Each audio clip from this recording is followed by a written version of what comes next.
right product to help you get to that final round. Visit alltronicsinc.com and let us help you get on the fast track to the winner's circle. Fuel Tech USA is an international company specialized in developing and manufacturing state-of-the-art performance engine management systems.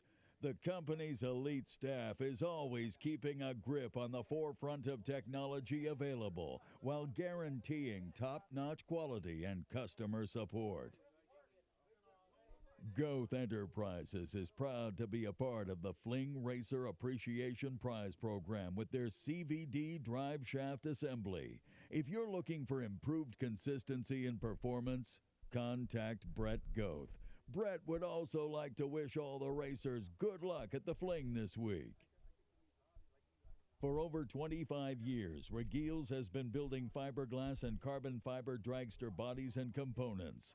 More than 90 leading chassis shops rely on Regiles for high-quality, lightweight components. Stop by the Regile display on the Midway and receive a 10% discount on all orders placed this week. Started in 1987, the evolution of Biondo Racing Products, Inc. is based upon the Biondo family championship racing tradition. The company's philosophy of products for racers by racers has launched them into the forefront of the drag racing specialty products industry. As the family sharpened their drag racing skills over the past 40 years, a unique line of innovative tools and products began to develop. Biondo Racing Products was founded on that winning tradition. Kid Performance and Dyno have been serving the Northwest since 1974, specializing in personalized machine work and engine building. Family owned and operated, Kid Performance prides itself with optimum customer service and promises to give you a great value for your money. See Mark Kidd or visit kidperformance.com. If you're in the market for a new golf cart, look no further. Ivy Hutto's Golf Cart Sales and Service has been in business since 1998, offering the best prices on golf carts in any price range.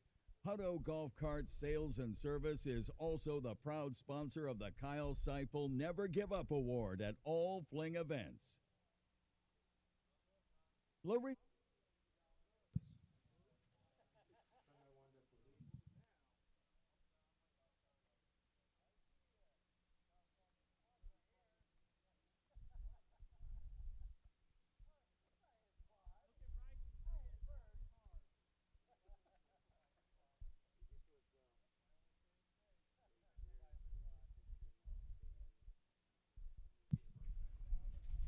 All right, so we have called our 9 remaining cars for the Mosier Engineering Thursday back to the staging lanes. We've also called our 3 remaining cars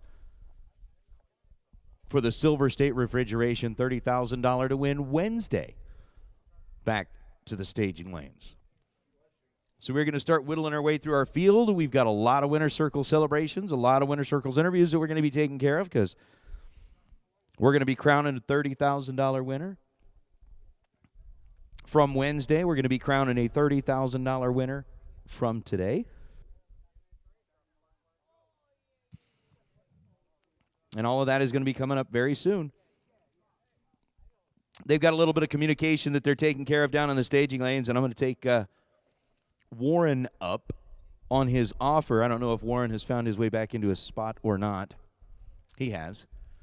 So we're going to go ahead and pot us down. We're going to let them have their conversations, and when we come back, it will be race time.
9 cars left here on Mosier Engineering Thursday at the K&N Spring Fling Million, presented by Optima Batteries.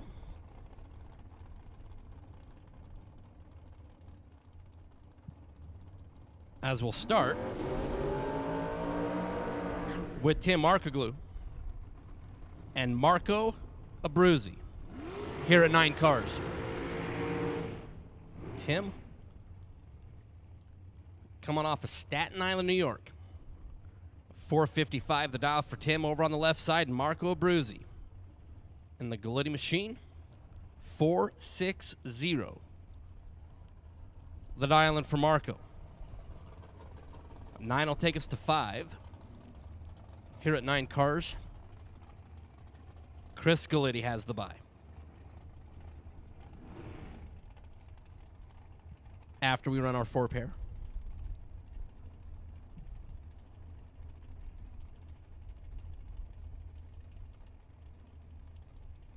So Ohio over in the Pennzoil lane. New York and Timmy Markoglu over on the Las Vegas side. As we're staged and off. One driver is 3 zeros on the starting line, and that's Tim Markoglu, and he's going to get the win. Perfect at the rip for Markoglu, and one above, 456 on the 455 to move on. And Markoglu throws 3 zeros at Marco Abruzzi, who was 18 green, dead on 7, and just squashed Timmy Markoglu. Perfect. And moving forward out of Hoosier Tire, round number 7, is Vinnie Dimino and Chris Whitfield. Vinnie, another one of the Team Staten Island, New York runners, 456 the dial. Chris Whitfield for Go Fast Energy Drink, Colorado side, 474 the dial for Whitfield. Whitfield has run a lot in the left lane. Here he's over on the right side. Vinnie with lane choice, put Whitfield over there.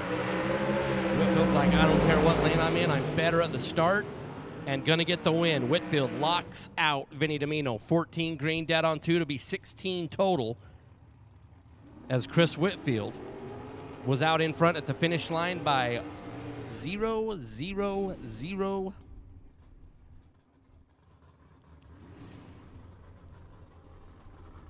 $18,000 in front for Chris Whitfield. Sorry, $1,000 in front. It's been a long day. I'm really tired. Whitfield, 14 green, dead on 2 to be 16 total. Vinnie was 23 at the start, but Whitfield was $1,000 in front at the finish line. Chris Northup in the Kid Performance Dyno 67 Chevy 2, 597 is the dial for Chris. Gary Williams, G-Dub out of Florida for Team FTI, 478 the number for the drag shirt on the Las Vegas side. Tree down and away. Northup and a little bit of a hold right off the bat. Gary Williams rocking up alongside and going to get the win. 009 and 2 above. Chris Northup was 27 green. Got to the finish line first by 11 thou. Breaks out 3 thou. As Gary Williams, being 009, will take it down to 5 cars. Rick Milanazzo and Justin Lamb, our final pair, before we run the Galitti single. Milanazzo out of Colorado, as Chris Whitfield has already put 1 Colorado car. Out of Hoosier Tire, round number 7. As we go from 9 to 5, Justin Lamb, who's our Larice Motorsports Insurance Pro Field winner.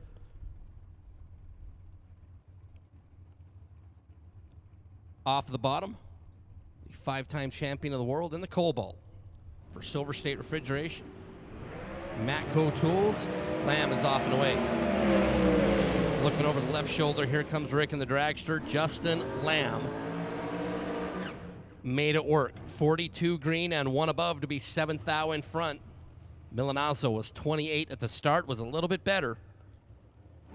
Got down there and it was 3 above. as Justin Lamb takes it down to 5 cars. And our final in category, the single for Chris Galitti. Galitti out of Tumble, Texas for Rad Torque Systems. Free opportunity to take a look at 446. Drags her up in a high gear, 446 with a 9 for Galitti. He was 19 at the start. As we re-ladder, Galitti was 19. Markaglu was perfect. Gary Williams was 009. Whitfield was 14. Galitti was 19, and Justin was worse with 5. As Tim Markaglu, Chris Whitfield, Gary Williams Jr., Justin Lamb, and Chris Galitti will be our final 5 here on Mosier Engineering Thursday for $30,000. Now we have to wrap up our Silver State Wednesday, since our 3 drivers that were left, been a little bit for them to make a run. Peter Biondo said, I'm going to give you an opportunity at the racetrack. So this is not a round of eliminations. Be a data acquisition run for them.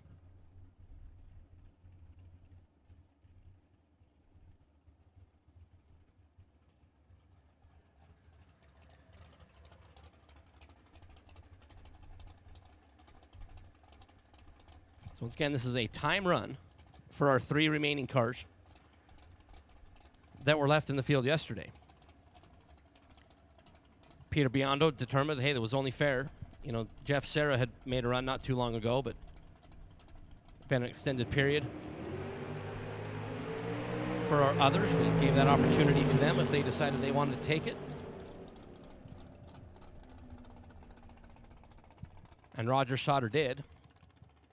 So the Barracuda on his time run, 13 green and 562 will be the number.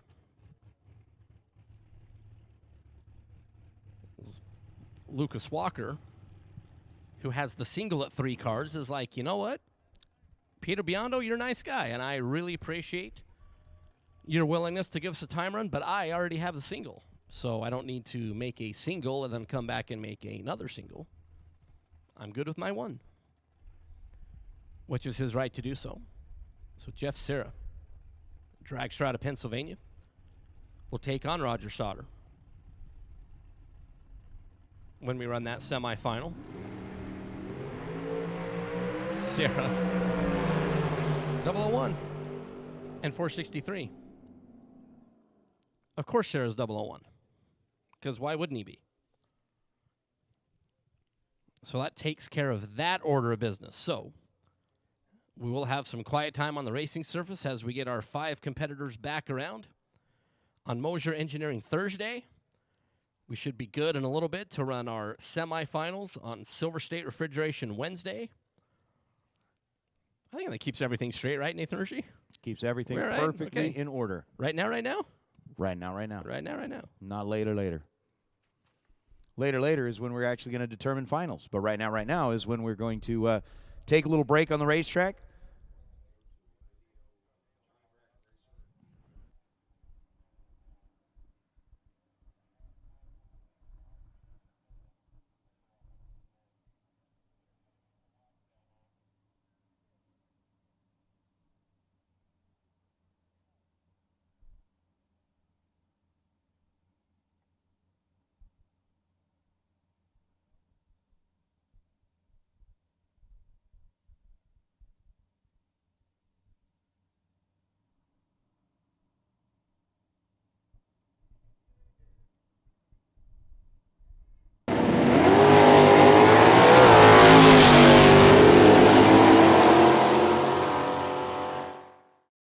Hello, racers. My name is Peter Biondo, and I'm here with Johnny Iselle, a.k.a. Johnny Bracket Racer. How you doing, Johnny?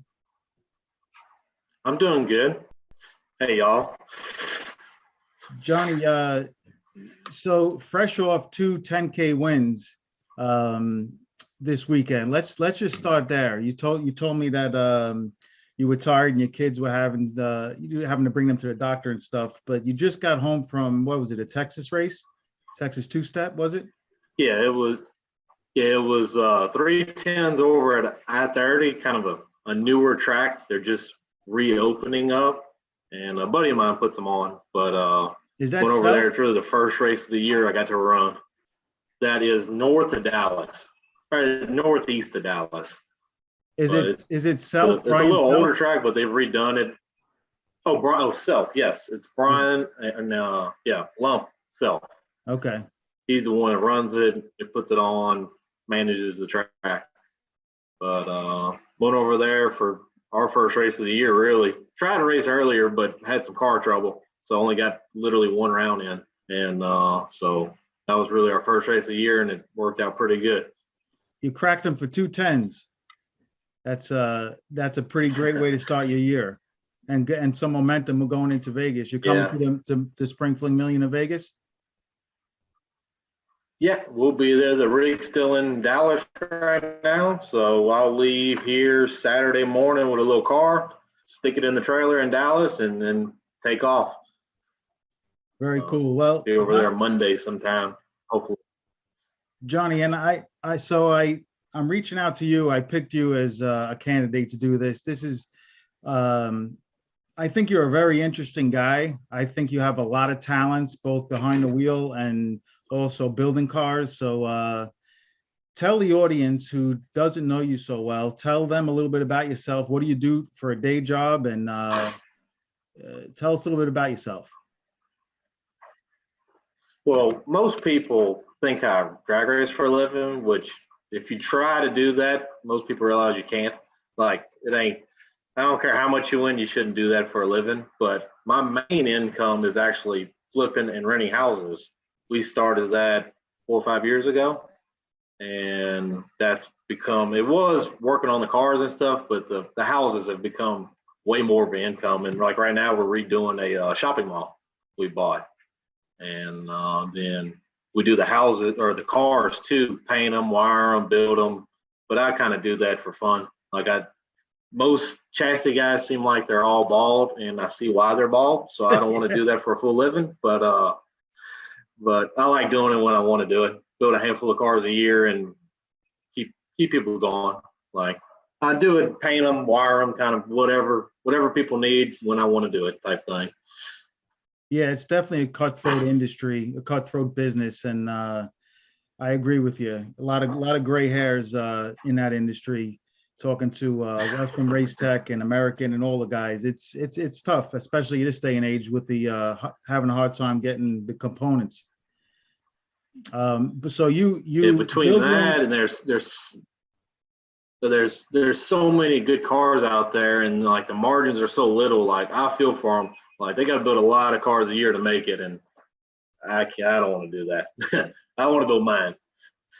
So yeah, you have so you build your own cars, you paint your own cars, you assemble your own cars. You're also, in my opinion, not only one of the most talented racers of this decade, but the most interesting, because I watch how you race, and it's different than anybody. I mean, there's your spot droppers, there's your drivers that are putting the wheel on their opponent. There's your people who dial hard. You have without getting too deep into it, you have a style all your own, man, and it's very impressive. You hold a bunch of numbers and you start rocking a hood scoop at 300 feet, and you have an uncanny way of just putting it dead on. And I don't know, man, that song Frank Sinatra, I Did It My Way. I think I could relate to you a lot in drag racing. You have your own style. Well, I appreciate it. It may not be mathematically the best style, but I don't know. Sometimes it works out. Well, mathematically, what works out is if the wind light comes on. I don't care how the math adds up or doesn't add up, and you have a way of turning the wind light on. It's really fun to watch a race. So the one, let's dive into that a little bit. The one question that you probably get, or that I even get, is why does a guy like Johnny Iselle hold so many numbers? You want to touch on that at all? Well, I mean, it's no secret you're holding, like I said, numbers, right? Yeah, and for the most part, I could care less if people know, and that's part of it. But mathematically, I think like the way Luke races, that's the best way to race, and that's the way I tell people they need to race. Hold a number and a half, hold just enough to cover your light, and you're good. But I like the racing of controlling the race, and it may not always work out like that, but when you just make it look stupid, you get a lot of people messing up. And to me, I'm big on the percentages. And when you make it look stupid, your percentages go up, it seems like, because they don't know what to do. So their hands are tied. So even if they're holding, it seems like the guys that hold against me, they end up screwing up even more because they get so lost down, because you know it happens so fast. And so it's fun to really make it look dumb, but at the same time, knowing where you're at to put it back dead on when you need to. And I don't know, plus it just makes it fun to race like that. Bottom line. Yeah, I'd agree with that. And you know, a lot of credit to what you're saying, especially this day and age where 8th mile cars you can put a car dead on, you know, you can call Johnny Iselle and order a whole combination and get a car that could be easily put dead on. So to take what you're doing and try to get a little bit of an advantage in a different way by making the opponent uncomfortable, by covering them up so early in the run, I think it's really smart. And I think it takes a lot of what's the word? I want to keep this rated G, but I think it takes a lot of guts. I know what you're thinking. Yeah, and I like it, man. I like it. I think it's different. It's cool. And like I said, I've watched a lot of people race over the years, and more so at our Spring Fling events. I watch the numbers. I watch how they drive, and you are one person that stands out from the crowd. I will tell you that, and that's in a good way. And I'm not just floating your boat. I mean that. So no, it's all good stuff. I appreciate that. Do you do anything mentally? Like, you have a really strong game, like nothing seems to bother you. You seem to have the same demeanor. I watch you. You seem to have the same demeanor, whether you're running Joe Schmo in round 1 of a 5K or the final round of a 100K, running against, let's say, Scotty Richardson. You seem to have the same demeanor all across the board. What do you attribute to that? Like, do you just go out there and say, I don't give a damn, I don't give a rat's ass who I'm racing, I'm just gonna kick ass? Or like, what's your mindset going into these rounds? Well, normally I try to kind of play how the race is going to play out prior to the race happening. And normally it's about 3 scenarios that's going to happen. And out of those 3, really about 2 that's actually going to happen. So it's a 50-50 shot. So kind of play them out prior, no matter who you're running, and already know what you got to do at that time. And just the main thing is just to execute it like when it's happening. And that's the hardest part, but you just got to execute it. Even if it starts looking stupid, just get back to dead on no matter what. Like, that's the main thing. And what would you say as far as on a scale of 1 to 10, how aggressive are you on a tree? I know you're good on a tree, but how aggressive do you set up? Would you consider yourself very aggressive, or like 1 to 10? I would say if 1 was not aggressive at all, I'm probably about a 3 to 4. I don't set up too tight. Like, I set up for between about 10, 9 to 10. I ever say 8 to 12. I kind of set up for, because I feel like my strong suit is the finish line, not so much the tree. And I feel like I can win more rounds being 20 than I can being red. So instead of pushing it all the time, I'd rather be, because I feel like, what you may know these numbers, I don't really know these numbers, but I feel like at these big races, if you take away all the red lights, you take away all the breakouts, an average pass is probably between about a 18 to 20 total. It's kind of what I think. People think it's tighter, but I don't think it's any tighter than that. So if the average pass is already 18 total, just say, so if I'm 10 on the tree, take 5, I'm going to win every time. So it's like, all right, all I got to do is be 10 on the tree, which is, for me, is I can do that sometimes. But I feel like I can take 5 when I need to, so I'm not always pushing it. So don't push the tree so much, but push the finish line when you need to. Whenever they're 18 total and you're 10 on the tree and you need to take 7 or 6, you take it. But if they're going 1 above, you just ride them through there and try to just make sure you're ahead of them. So yeah. That's kind of the way I race. That's not the way I think most people race, but it works out sometimes. Well, you're playing. What you're saying is you're playing to your strong point, and that's the finish line. And as long as you have a respectable reaction time, you can make it happen at the finish line. You don't want to give it away in the starting line by going a few thou red, which makes sense for what. Yeah, I don't like going red, and no red. Try not to go red. Put it like that. Yeah, you're fun to watch. So one thing that we could have a little fun with, and you I don't know if you originated this, but the flicker, the stage light flicker. Whether you originated it or not, there's a lot of people doing it these days.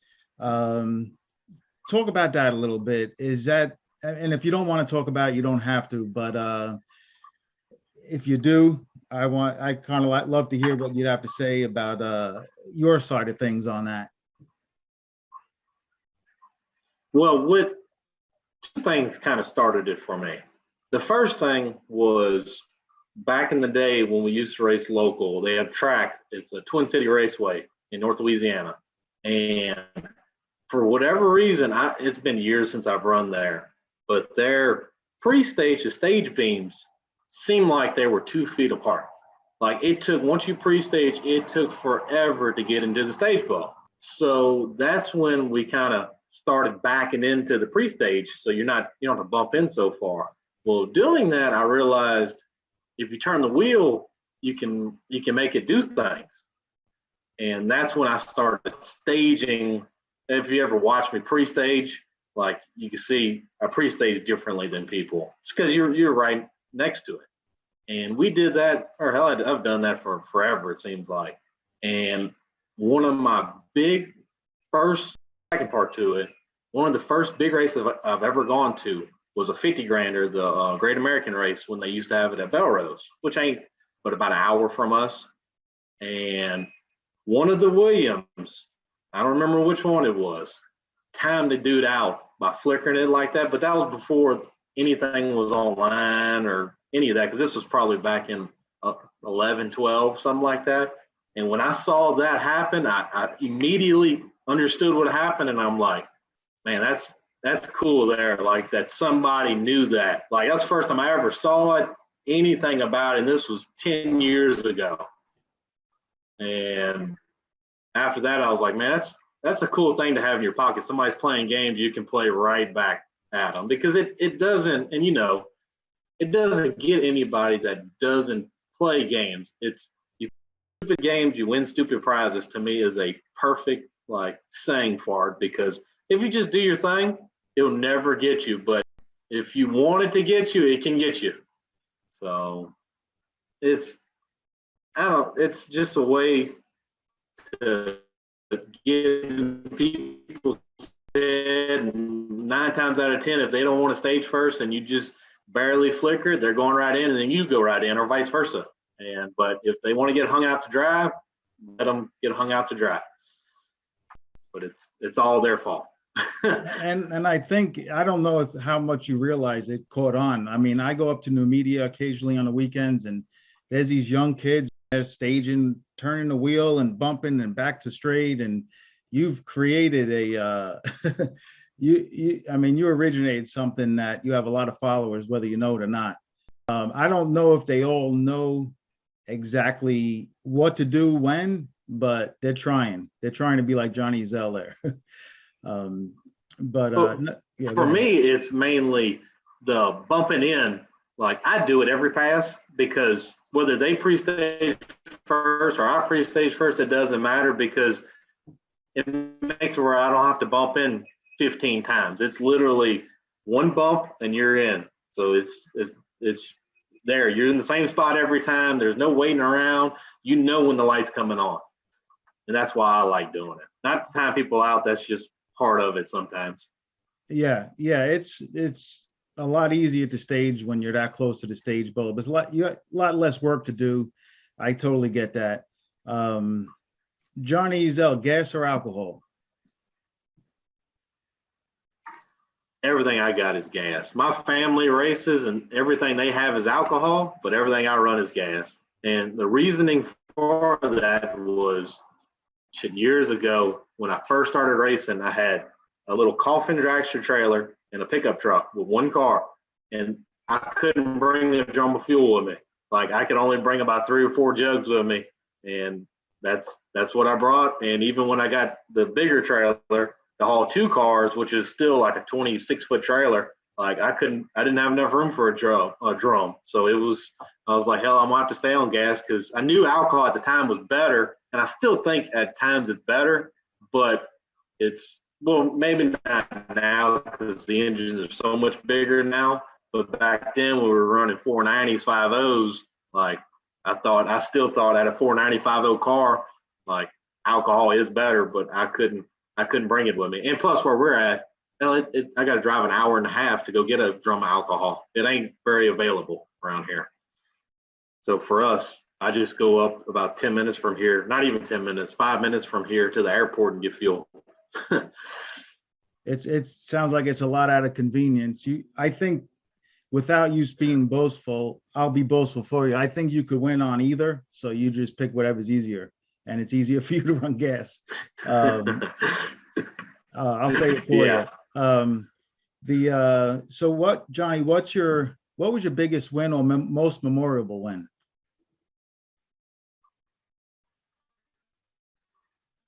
The one I remember, the biggest one obviously is the million, but the one I remember the most, and it was really the first. It was, and most people don't even remember. I've never really told this story to anybody, but it was me and Dad with my little coffin mini dragster trailer, which I still got, and half-ton pickup truck. We put the car in it and went up to Prescott Raceway. They had a 10 and a 2. And at that time, I never won a 10 grander. I won a handful of 5s, but we never really ran any 10 granders because this is probably back in 10 or 11, something like that. And we go up there, and it was supposed to be a 10 on Saturday, a 2 on Sunday. Well, I know you've never been to Prescott, but 2 hours from the track, you lose cell phone service, and there's no cell phone service anywhere around there. It's in the middle of nowhere. And they didn't tell us that they were starting time trials early because they were going to run both races in one day. So when we show up, time trials were over with. And which at that time, I never really double. We always one car, one entry. So we were like, all right, let's double to get some passes. Well, sure enough, like we show up at the track literally first round starting, unload this car, go up there and get by first round and end up rolling and ended up winning the 10 grander. And it was the first race, the first 10 grander I ever won. And we were so wore out that they started the 2 grander and we loaded up and went right back home and skipped on the 2 grander. And I remember at the time the check was because I won and I scored. And I got, I don't know, it was like $8,000 I got total. And that was the biggest check I've ever seen. Like at that, like it could be $70,000, $80,000 now. Like, but at that time, that was more money than I had in my whole operation.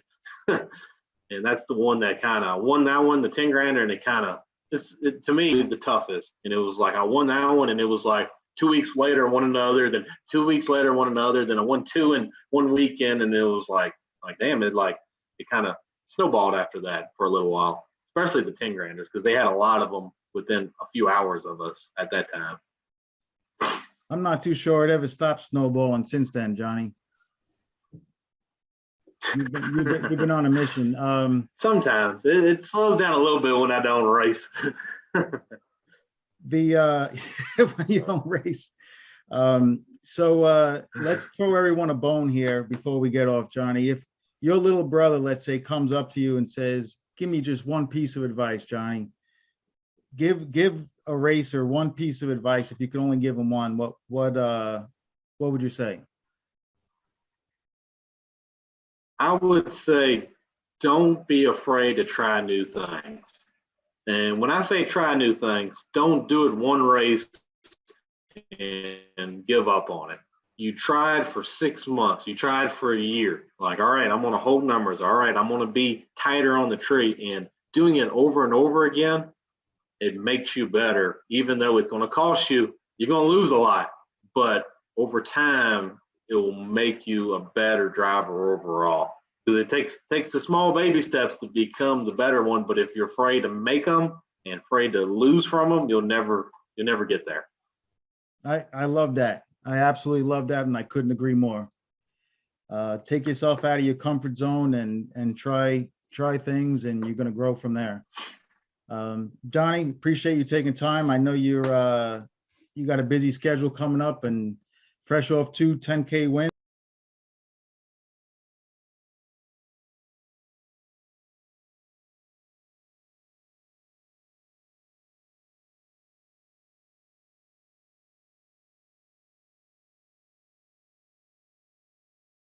Quarterfinals.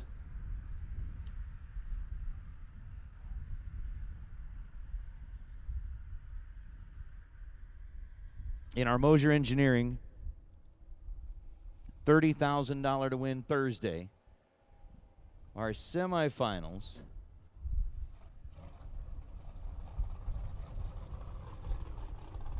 in the Silver State Refrigeration, $30,000 to win Wednesday, sitting back in the staging lanes. We got 5 are going to be coming back at 3. We know that Timmy Markoglu will be one of them, by way of the fact that he will be the odd man out here in this one, running the solo shot.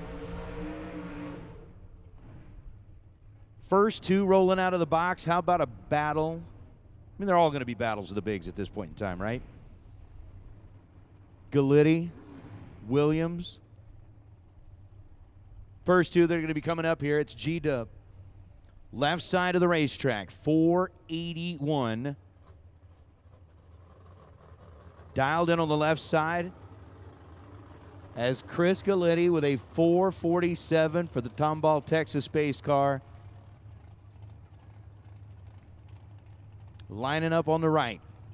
Head start belongs to Williams. We got 4 bulbs lit on the top of the tree. They drop, it's green, and the race is on. 9 thou difference between the 2 in reaction time, and Gary Williams gets mean. He knew that Chris Galitti was in the opposite side. Galitti was 14 dead 4 to be 18 total. Gary Williams was 005 dead 7 to be 12 total. And Williams, by 6 thousandths of a second, will advance. Again, 5. Coming back at 3. Pay attention to the 005 number. As Timmy Markoglu is sitting on the solo, Justin Lamb and Chris Whitfield. This one's big. Lamb, who was the winner at the national event. Whitfield was a winner at the divisional event that have happened over the last couple of weekends here. With a 566 number for Lamb in his super stock 2010 bodied Cobalt, the 5-time world champ, gets the head start over Chris Whitfield, and the chase is on. Lamb leaves green. Whitfield's trying to run him down, and the win light's going to belong to Chris Whitfield. 473 on the 473. Whitfield was 17 green. Justin Lamb was 11 thou behind with the 028 reaction time, and the win light belongs to Whitfield. As he runs dead on the dial, Lamb ends up 1 above. So it's going to be a Whitfield, Williams, and Markoglu semifinal round. And with the 017 light coming in for Whitfield, let's just say things are looking pretty good. if you're G-Dub rolling back into the round of 3. So Markaglu, who is perfect rolling out of the beams in the previous round, earned himself the solo shot here. Goes 006 on the tree, 2 above, 459 on a 457. And Markaglu will officially round out that 3rd spot. So with Williams, Markaglu, and Whitfield, the last 3 cars standing in the Thursday 30K, thanks to Mosier Engineering on a K&N Spring Fling Million Week presented by Optima Battery, has been decided. We, at this point in time, are going to do a little time traveling. We are going to roll back and pretend that it's yesterday. And the $30,000 to win Silver State Refrigeration semifinals are making their way into the water box. Jeff Serra and Roger Sauter are the 2 cars that are going to have to fight their way through each other in order to come back here and try to beat Lucas Walker. Isn't that how it works? You get the 2, they have to fight each other and then come back to take on Lucas, who's sitting here.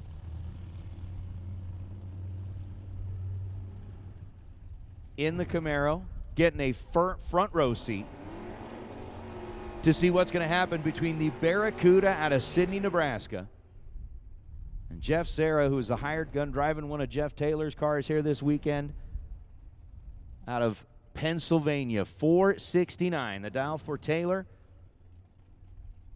Serra in Taylor's car, and Sauter in his Barracuda dialed in at 561. Sauter has also been having a pretty nice little go of things over the last couple of weekends to get warmed up for this one. We'll see if he can make it pay off with $30,000 on the line in the next round. And Roger Sauter, drop back into those 00 reaction times that he'd been running on all day, is going to need it. As Jeff Serra on that time run just moments ago was 001 on the tree. Oh, I do like the starting line shot. So the 561 to the 469, Sauter's in and set. Jeff Serra bumps it into position, and here we go. Tree stays green. Difference between them. How about Sauter? Sauter was 007, and on a double breakout, you could hear him working the throttle down at the finish line. Serra 13 green. Roger Sauter was 007. Sauter gets there second by 0.006 of a second to break out by 2 thou.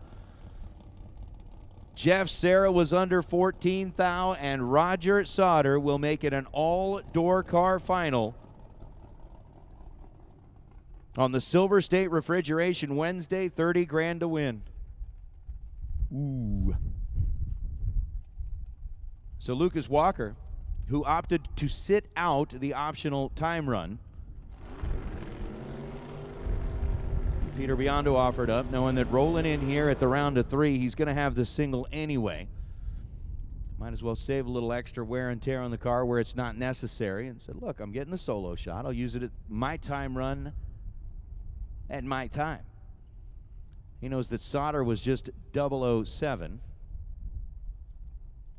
And if he wants to get his choice of lane, coming off the bottom here in the Camaro, he's going to have to be better than 007. You can see there that Sauter was running in the right lane. Lucas decided he'd bump over here into the left lane just in case that's where he gets put. I do like the strategy behind the thought.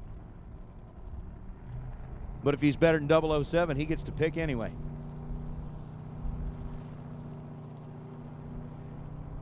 Walker starting to warm it up on the starting line. Pre-stage bulbs on, now staged.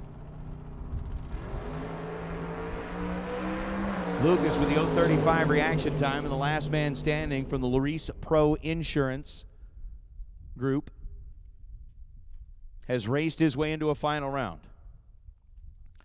So it's going to be the Camaro, piloted by Lucas Walker, going up against the Barracuda, piloted by Roger Sauter, in the final round of the Silver State Refrigeration $30,000 to win Wednesday. We've determined our semifinals for a $30,000 Mosier Engineering Thursday. And the ladder is in. It's official. Mike Eames is the first person voted off the island. Wait, did I say that? No. That was the Big Brother thing. I'm sorry. It's official. Mike Eames has been evicted. Nope. Gary Williams, it's official. You are going on the solo marker glue with lane choice over Whitfield. That's going to be our final three.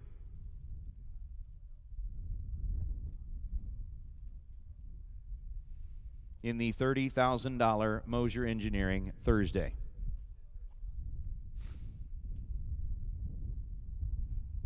So Williams on the single. Marker glue versus Whitfield for the Thursday race.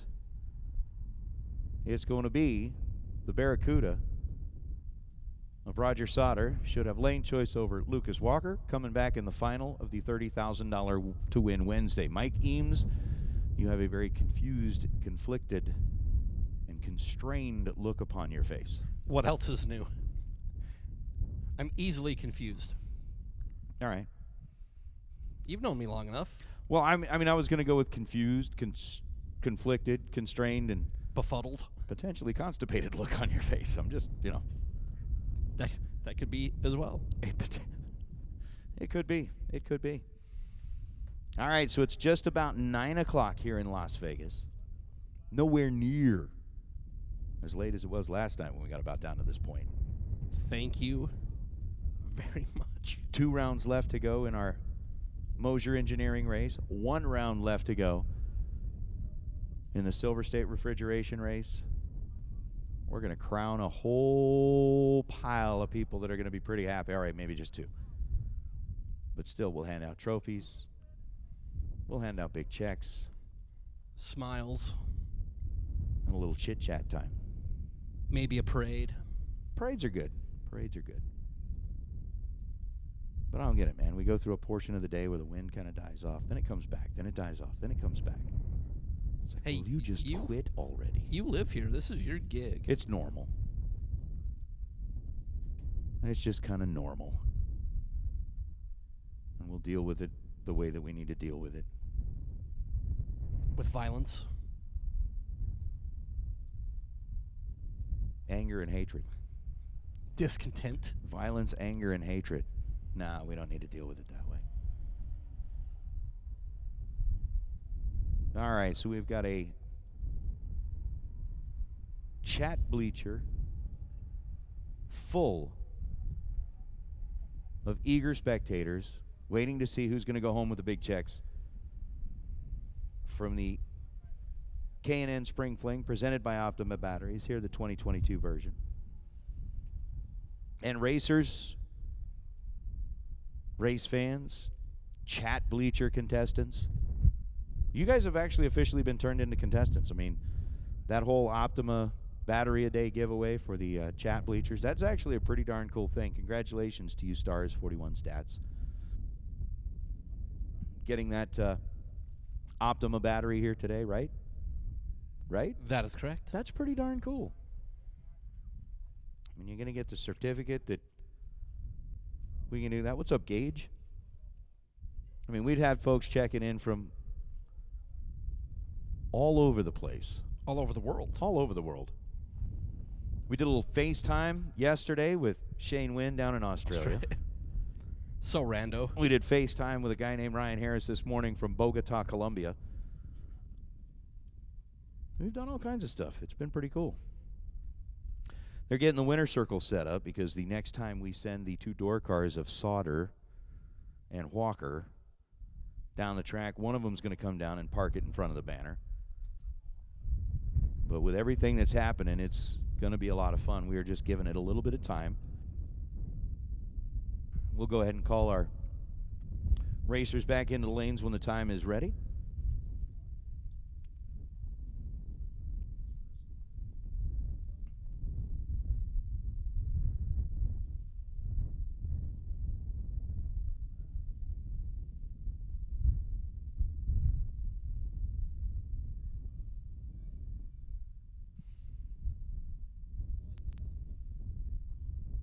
No, actually, we have not yet had our French-Canadian commentator. And I do like the fact, Gage, that you did use that, because that would be the term that they would use. They don't call them announcers. They call them the commentators, from what I found out. That's kind of like from across the pond. And I actually had the English folks tell me, or have them called commentators. Yeah. Guy by the name of Jimmy Clues. It was a wood turner that came in from northern England one time. We were hanging out, and that's how he referred to it, was the commentator. So it would be great to get a French-Canadian speaking announcer up here in the tower to go along with what we've already had this weekend in our multilingual presentation of the Spring Fling. Oui? I would just love to hear him call it.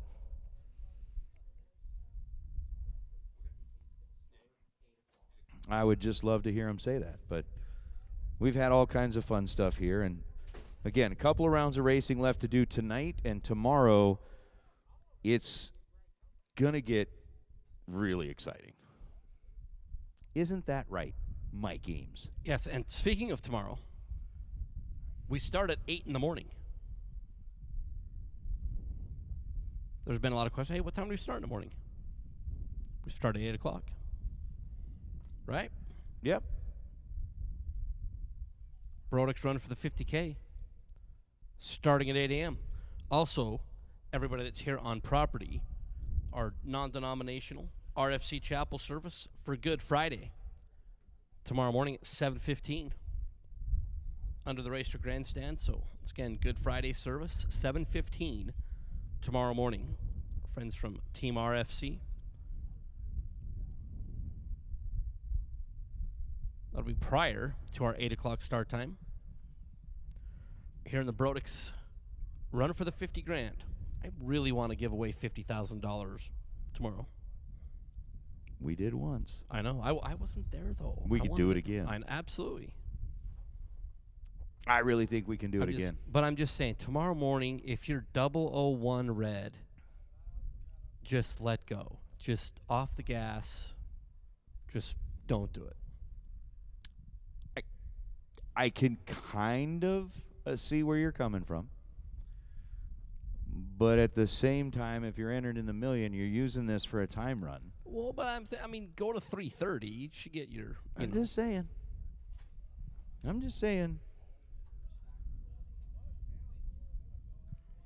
All right. As all winners, Mr. Nathan Hershey. There's 3 and 2. We would like 5 cars in the staging lanes.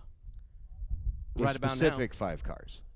5 specific cars. Yeah, not just any 5 cars. Yes. We'll take 5 specific cars in the staging lanes. Gary Williams, Tim Markoglu, Chris Whitfield, Roger Schotter, Lucas Walker. Those 5 will do. Those 5 will do it. See, Ronnie's with me. Don't lift, leg it out.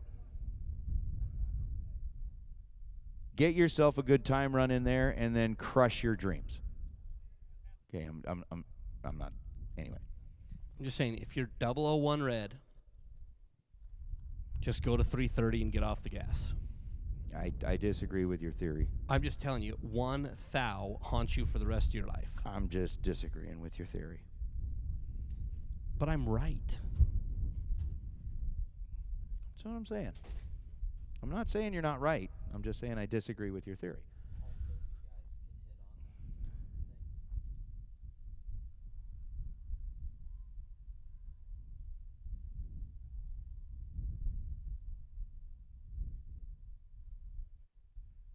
So once again, we still have a racer in need, Chad Sandlin. Looking for a 430 or a 456 third member for a Mosher 40 spline. Again, Chad Sandlin would really, really like to get his hot rod put back together. If you have an extra one, please, please, and thank you.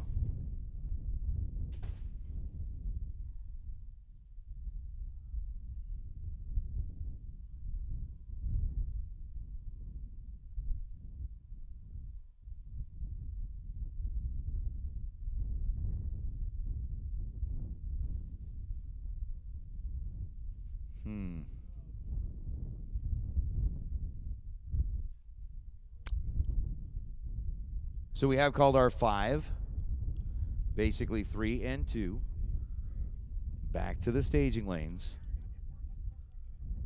And soon, very soon, we'll determine our first big check winner of the weekend here at the K&N Spring Fling presented by Optima Batteries. So,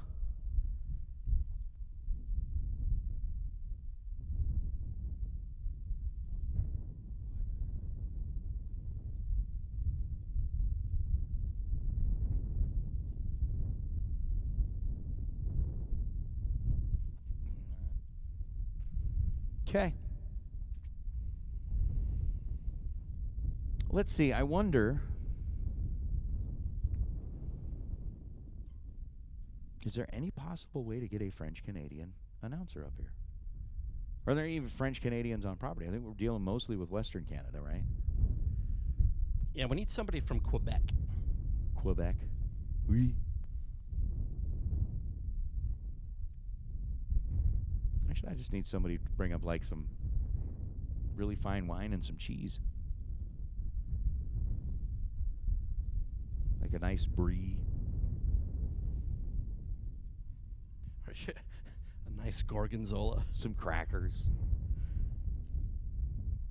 I mean, come on, it was Ryan Gleghorn who decided that this is a pretty bougie race. So, yes, we've got M&Ms. Yes, we've got Charleston Chews. Yes, we've got cheesies. You've hooked us up in this booth. We've got our applets and cotlets. Those are a little bougie. I'm still trying to figure out how Iselle did Gleghorn dirty with a steak. You know, I cooked a steak for you, but then I ate it. I'm just thinking about it. But I mean, we've got to make the jump from M&Ms and Charleston Chews and cheesies to a little bit of red wine, some cheese, some crackers, maybe some grapes, peeled, chilled,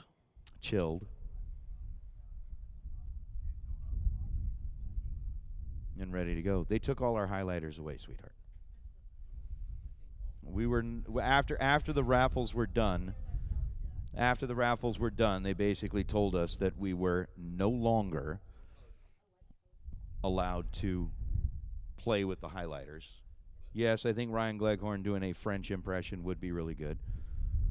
But I do believe that, again, we did go multilingual here. We had,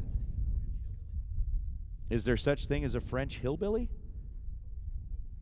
Absolutely. Absolutely. No. You ever heard of the Cajun man? That's a yeah, Farmer Fran. That's a French hillbilly.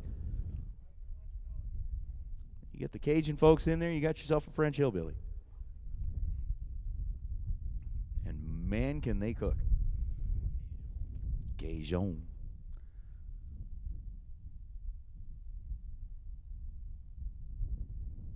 We'll be like, how are you feeling tonight? Exhaustion. Oh. What's going to be happening later tonight? Inebriation. That's why we need to get the wine and the cheese up here.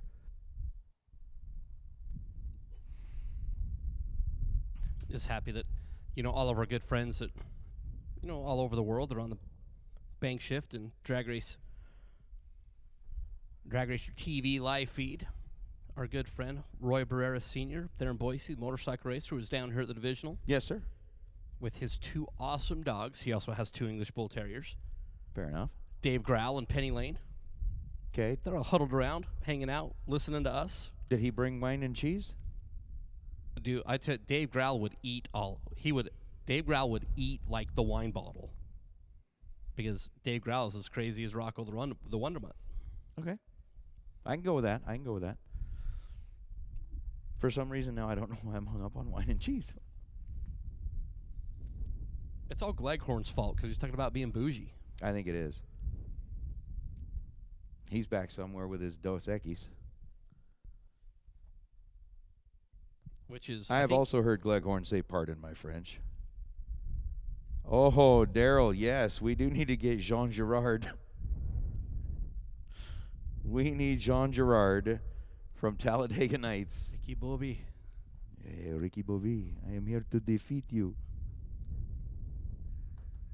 Oh, that would be classic. That would be classic. You're going down bad, cowboy.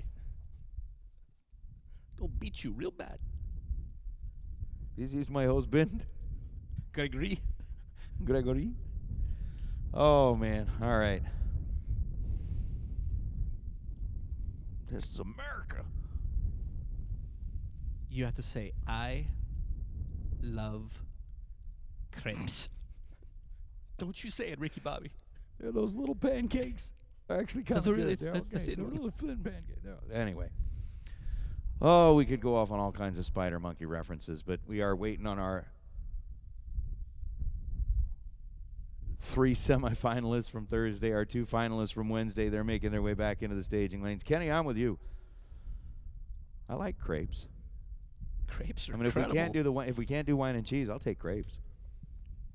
But do you like sweet or savory crepes? Yes. Okay, me too. So my wife, who's half Japanese, always talks about like the Japanese street vendors over in Tokyo that do like the little thin ones on the plate, Oh yeah. and they it has the flat stick and the trowel, and they just roll it up and just stuff the filling in the I'll take 4 of those. We need to get some of those. You know, you should do a food truck that sells those. I'd kill it. Oh, I've actually got an idea for a food truck. But the naming convention of it. I mean, you know the Vietnamese soup. Yeah. PHO. Yeah. Pronounced Pho. pho. Right. I want to start a food truck that's a combination of Vietnamese soup and barbecue. You can figure out what I want to call it. Q-pho? Yeah, something like Okay. that. Something like that. But I want it to be, a fusion of Vietnamese soup and barbecue. And a barbecue rib on the side. Absolutely. Just call the thing PHOQ. And then when I get a second food truck and add it to the fleet. 2. Uh-huh. I totally want to start 2 food trucks just like that. And then it's like the third one as well.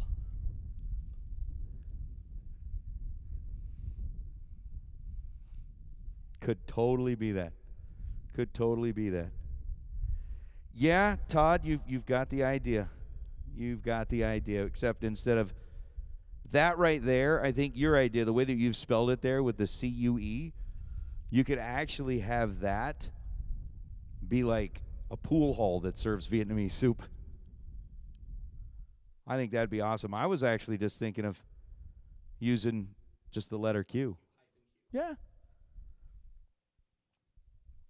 Troy, we've actually got one here in town called Kim Long that sells the Vietnamese soup. Did somebody bring us grapes? Oh, yes. Oh, who brought the grapes? Craig Merrilies. Craig Merrilies brought us grapes. That is so awesome. We're halfway to our wine and cheese night. Now all we need is We're like gonna smash them and ferment them. we need a wooden bucket to stomp on them. Alicia's up here going. Da-da-da-da-da-da. Craig Merrilies has delivered chilled grapes to the tower. Oh yeah, this is awesome. Are they delicious? I'm in for them. Oh, we got semifinals. which will shortly be followed by finals. Hang on. I got to eat a couple of grapes. Oh, these are awesome. I got to stand up. Thank you so much, Craig Merrilees. These grapes are delicious. All right. You ready, Mike? Yes, sir. Semifinals. Gary. Until you choke on the I'm choking on a grape skin. So, Gary Williams takes up his position under the arch, getting a front row seat to watch Timmy Markoglu and Chris Whitfield battle it out. In conversations that I've had with Peter Biondo, he's basically talking about Timmy. When Tim gets on a roll, just watch out. I mean, it's the same thing for all of them. All three that are down here are hot, hot, hot at this point in time.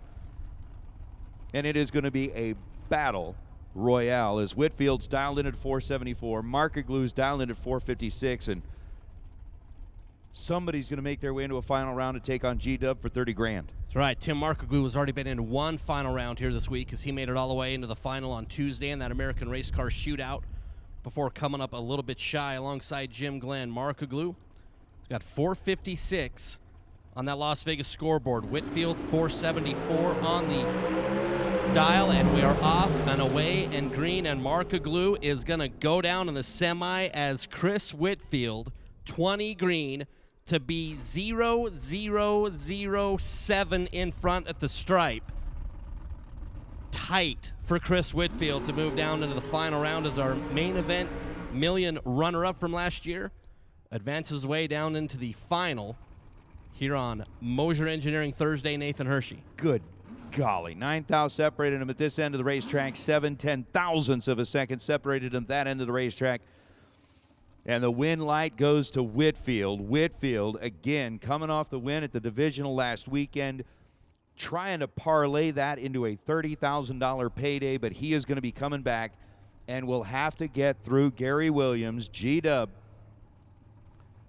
in that FTI ride, lining up on the right side, 477 for Gary Williams. And trying to find out if he's going to pick his lane. Oh! Yes. Okay. Gary Williams will pick his lane against Chris Whitfield because he was trip, zip, perfect in reaction time. Now here's the question. Gary Williams pretty much all day has been in the left lane. The strategy, which is A+, we've talked about it before. He's on the solo. I'm going to go in the lane I haven't been in. He just goes perfect in the right lane. Where are you going to go in the final? To the winner's circle. I like where your head's at. I mean, both of them thinking that's the only place to go. We'll let them think about it here for a little while. And yep, Dragster Jeff, there is a little bit of a tailwind. So it's going to be an all-dragster final for the Thursday Mosier $30,000. It's an all-door car final for the Wednesday Silver State Refrigeration $30,000 final. That is sitting at the head of the staging lanes and should be headed up this direction here momentarily. And again, Craig Merrilees, that is so chilled grapes. Yes. I feel special. Me too.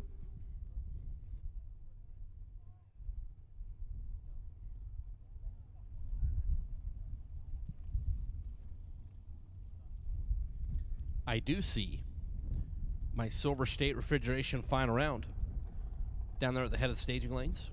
I'm sure they'll be headed up this way shortly. I do too. Timmy Markoglu pulling up the semifinal finish here today on the Mosier Engineering $30,000 Thursday. Again, K&N. Man, oh man, the longtime sponsor, longtime partner. long time friends of the Fling and long time friends of each and every racer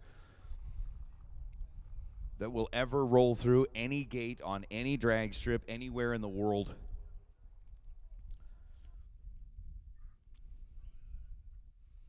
I mean, those oil filters, air filters, even the HVAC filters for your home. Man, it's good to have K&N on board, and just an absolute honor that they continue to partner with us here at the Fling and take such great care of the racers. Again, got an opportunity to spend a little bit of time earlier in the day talking with Jonathan Fiello, getting a little bit of a behind-the-scenes look into that long-term partnership. Just, I mean, what a cool dude, what a cool racer.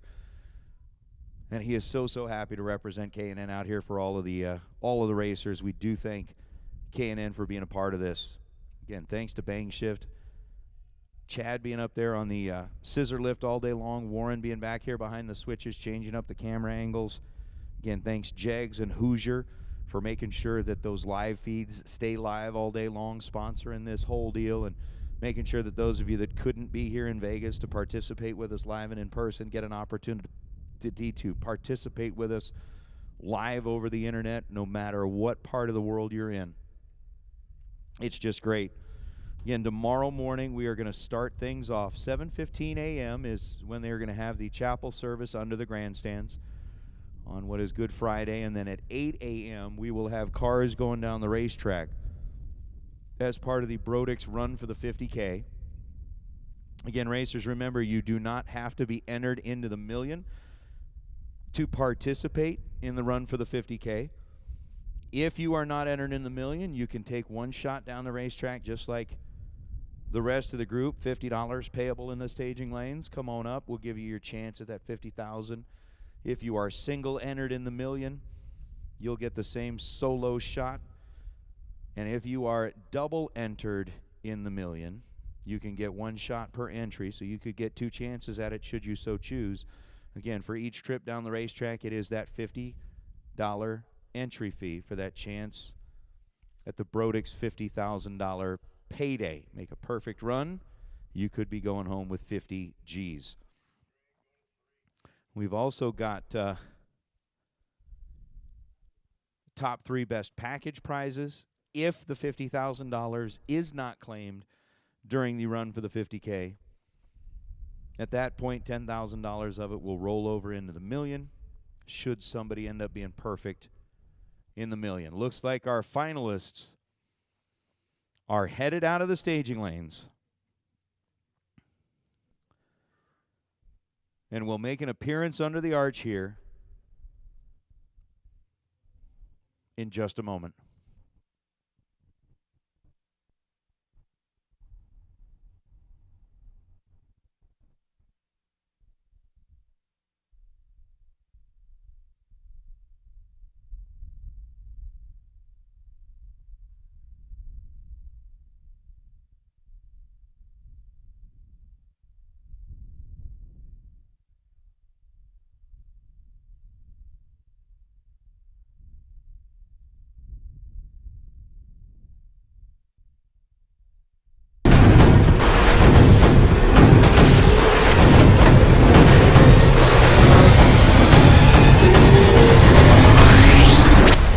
All right. I don't know that they've pointed the camera at the scoreboard yet. Roger Sauter rolling up out of the Super Pro category.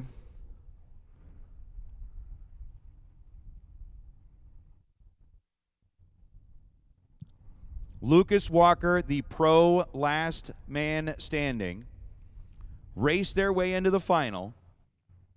And as we roll them up here into the water box, the Barracuda on the left side, the Camaro on the right side, and both scoreboards show 5.60 seconds. We're going essentially heads up in the final round for $30,000 worth of Silver State refrigeration money. Lucas Walker representing that Larice Motorsports Insurance Pro category. How about the story behind Lucas Walker coming in here? Was doubled up in the pickup truck with Kevin Pollard, The whole incident back in the pit area, had to swap car. I mean, it's just crazy. Just crazy. Lucas recentered, rolls up in the Camaro, races his way now into the final round, has to wait overnight. Roger Sauter pretty much doing the same thing, raced his way into the semifinals, had to wait it out overnight, waited through a very long day, got some practice laps down there, 5-6-0. The number up on the scoreboard, the Barracuda versus the Camaro. Pre-stage bulbs are lit. McGaysville, Virginia, represented by Lucas Walker on the right side. Sidney, Nebraska, represented by Roger Sauter on the left side. Walker is in and set. Sauter joins him on the starting line, and here we go. Red light start for Roger Sauter by 0.02 of a second. Win light goes to Lucas Walker. Walker 004 the reaction time and goes 5:57 on the 560 after Roger Sauter missed it by just a lousy 0.02 of a second.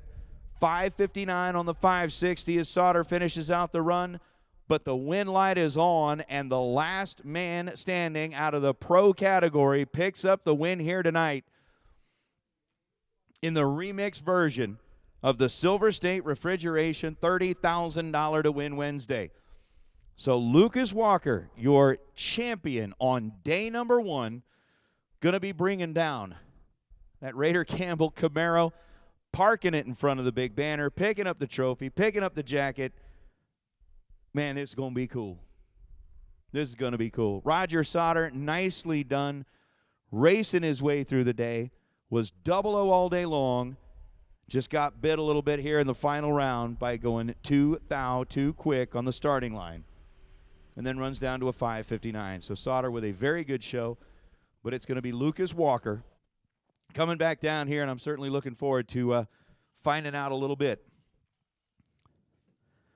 about how Lucas Walker fought his way through what was a very, very challenging series of events. And he'll be headed back down this way soon. We're going to grab the wireless mic. We're going to head down there into the winner's circle and find out exactly what's going through Lucas's head as he picks up the first big check of the day.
So with Lucas Walker down there getting ready to accept his wares for taking the win, you need Chris Whitfield and Gary Williams Let's get the final round back up in the staging lanes, please. Chris Whitfield, Gary Williams, get back up here pretty please.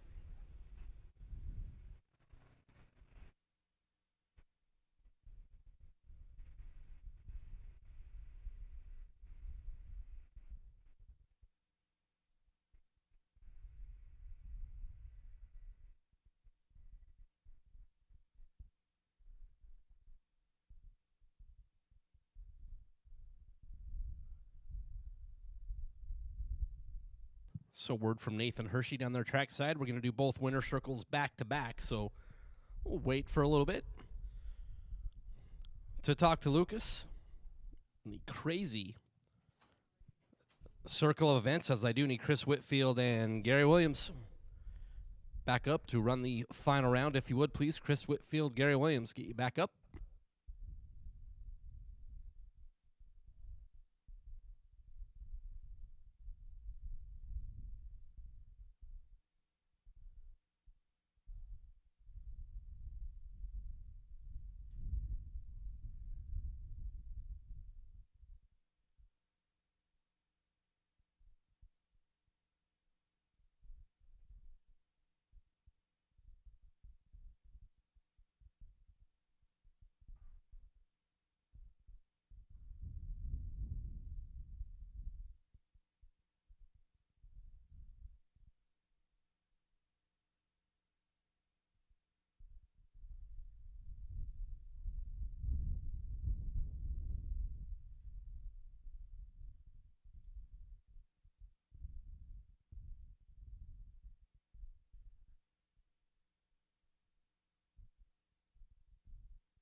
right, both Gary Williams and Chris Whitfield are back there in the staging lanes. Golf carts are moving out of the way, which means our drivers are getting belted in, and we'll get fired up and moved under the arch as we will conclude Mosier Engineering Thursday.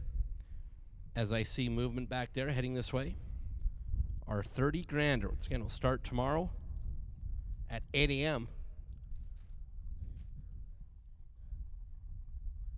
And after this final round, we'll have a couple of winner circle interviews down there with Nathan Hershey. And we'll put our first two events officially to bed. Well, we've already put number one to bed.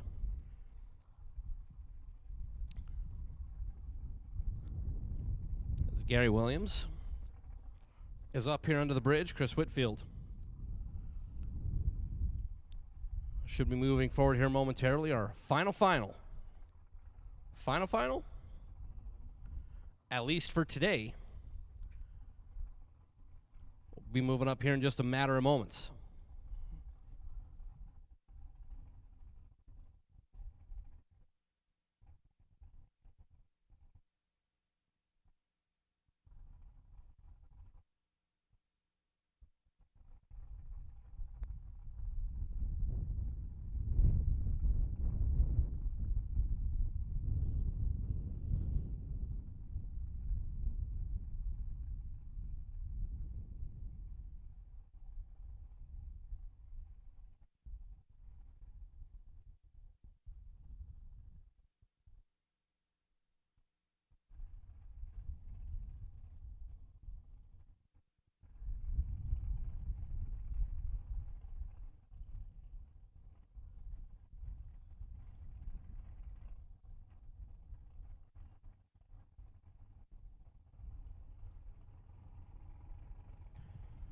Final round for Mosier Engineering Thursday is moving into the water box.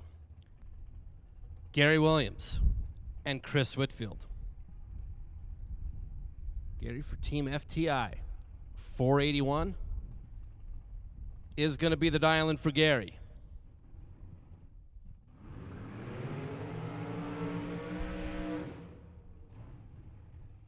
The young man out of Florida, alongside Chris Whitfield for Go Fast Energy out of Colorado.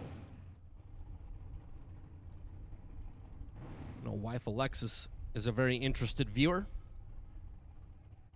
Dad Steve back there behind, and the whole Williams clan over behind G-Dub.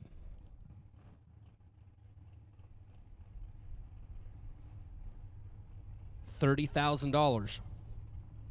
The trophy, the big check.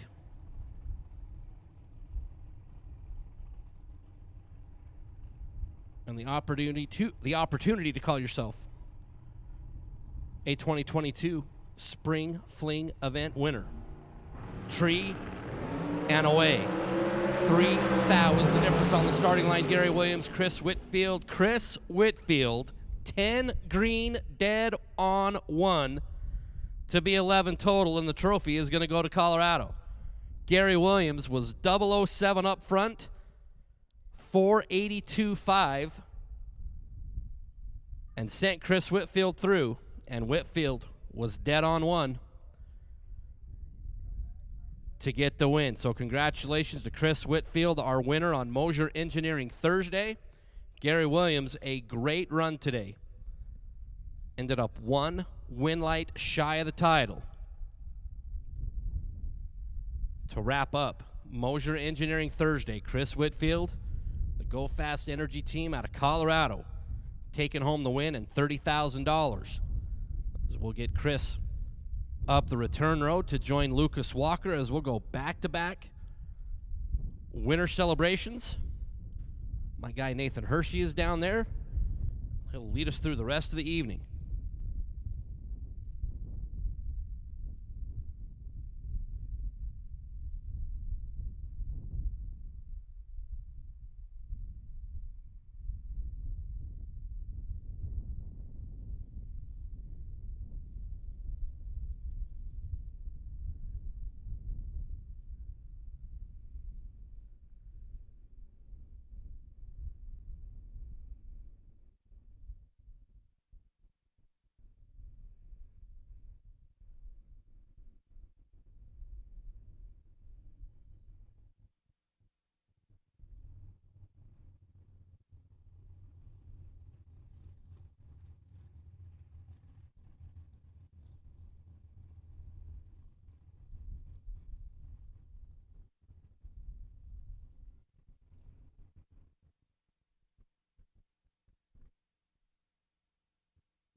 All right, we're standing down here on the return road in front of the banner here at the Strip at Las Vegas Motor Speedway.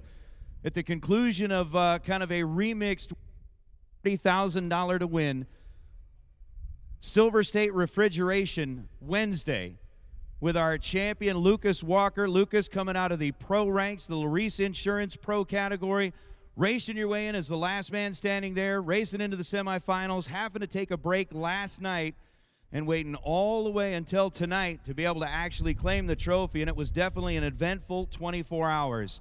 I mean, you guys rolled in here yesterday morning, got things going, everything was running smooth, doubled up in the truck, everything was rolling, and then kind of everything broke loose in the pit area. You had to refocus, recenter, get in a new car, roll out here to make it into the semifinals. Lucas, tell me a little bit about what the last 24 hours has been like for you, man. Well, obviously as soon as that happened with Kevin, it's, everything changed. I mean, I wasn't even sure if I even want to continue racing, but, Kevin obviously would want me to.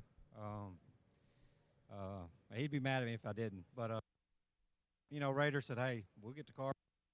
I was pretty sure that was a rule that they changed, that we could swap, and very fortunate that it was. And they got the car ready. Raider, and took care of me very well, and I really, I wasn't hitting the tree as good as I'd like to be, but when I went out there and I had Nick Hastings at 4 cars on the pro side, I told him, I said, I'm not going to miss it here. I'm not going to, and I didn't. Put together 3 good runs last night. I was kind of bummed we didn't finish last night because I was driving well, but it worked out. A little disappointed in a couple runs I made today. I lost at 4 at the pro side, and I don't know. It feels really.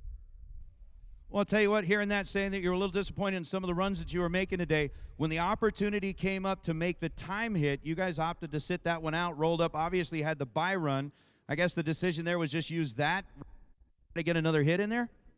Yeah, I mean, I don't need too many hits because I'll end up screwing up. So I used the bye run for, a time run, and, and I did screw up. I missed it a little right there on the bye run and come back, regrouped, and, didn't miss it in the final, but luckily he didn't make me work for it.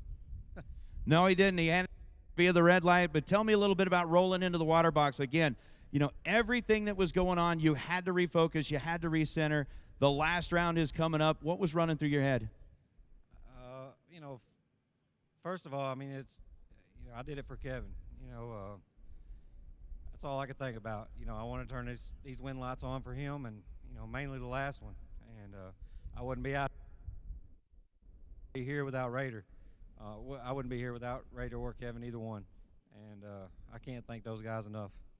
Well, you've got a whole big group of folks that are out here supporting you. Tell us a little bit about these folks that are here making your day possible. Well, first of all, my girlfriend, Autumn, she has my back no matter what. She likes to race too, but, she sits out so I can do some of this stuff. And, of course, Raider and his family. We got John there. He helped me out, gave me a few pointers. Just everybody. Of course, I got to thank all the people that helped me get to where I am. I got my own sponsors that, some aren't on this car, but some are. Like APD, Hoosier Tires. They've been great for many years to me. I got GZ Motorsports, Schaefer Oil, Pro One, K&R. I don't. Mooney's Diesel Service out of Mayfield, Kentucky. I don't know. There's more. I'm forgetting. I always do. I apologize in advance. Well, I'll tell you what, you guys have got some celebrating to do. Let's get the rest of the crew in here. Let's get some photos taken. Ladies and gentlemen, let's hear it for your Wednesday $30,000 winner. Ranks on a Silver State Refrigeration Wednesday, it's Lucas Walker.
All right, once again, standing down here on the return road with our second winner of the night. Do 2 finals in one night and in our $30,000 to win. Thursday event, the Mosier Engineering Ride, it was Chris Whitfield that came out on top. And Chris, I know that the last 5 days here at the Strip at Las Vegas Motor Speedway have been pretty darn good for you, picking up a Wally at the divisional event, rolling back in here, was talking just a little while ago, hearing the story about entering the car twice, not really knowing what it was going to do, sacrificing one of the entries, but that sacrifice led to us standing here right now and you picking up $30,000 on a Mosier Engineering Thursday, sir. Tell me a little bit about how you're feeling right now. Yeah, feeling pretty good. Obviously, you know, as a whole, obviously the season started out great, but the way things were looking this morning, it was tough. We were kind of battling the car, picking up the front wheels out of the beams and just throwing. I mean, I'd be either low double O or I'd be 40. Trying to make sense of it. And, you know, we came out this morning with a whole new setup. We knew that the first run down the racetrack would be a sacrifice and then hopefully set us up a little bit better for, you know, we were really looking forward to the Million Day. But this car just got on a rail, and I think the last 4 or 5 laps, it was on the same, just within 2 thou of the prior, that whole 5 lap there. It was just perfect. So that kind of carried me a little bit. I wasn't stellar on the tree, just good enough when I had the final round. You know, I let go of the button and I said I hit it pretty good, but not good enough for Gary Williams. That took me from a 15 to a 10, and that was. It definitely puts you in a position where you were there at the finish line when necessary. And I know one of the other things we were chatting about is, you know, you had a whole string of like runner-ups before the beginning of this year. It was almost like, man, we were almost there, almost there, almost there. And over the last couple of days, to be able to seal the deal twice in 5 days, that's definitely got to do a lot to boost your momentum, boost your confidence, as you guys have said, kind of looking forward to the big day tomorrow. Yeah, it's huge. I mean, I thought when I came the Strip at Las Vegas that I might have some flashbacks to that final round with Bo Butner last year, and you know, I just kind of wanted to block it out. If anything, I felt it more last weekend at the divisional. Success there, it worked out really well, and just, you know, kind of tonight, just blocking things out, not thinking about it, just going out and putting down the best lap you can every single time you come up to the starting line. Easier said than done. You know, I have those thoughts that creep in, like, man, I'm 0 for 3. What are the odds I can go 0 for 4? Like, but then you look at the competition out here, who you're racing, and it's like, well, you know, it's kind of a coin flip every time you come up here. So to kind of beat the odds a little bit, like I said, really thankful and just grateful to be up here. So the whole theory of blocking it out worked well today. You're going to be able to continue to do that tomorrow. I mean, just block everything out, focus on what you're doing right then and right there? I think I'll try to feed off the energy from today a little bit. If I need a little moral boost, I'll maybe come hold the trophy for a little bit, or look at the check and just think, you know what, I do belong out here. This is what we were meant to do, and we're one of the guys to beat out here. So hopefully we carry that momentum into tomorrow and we do well.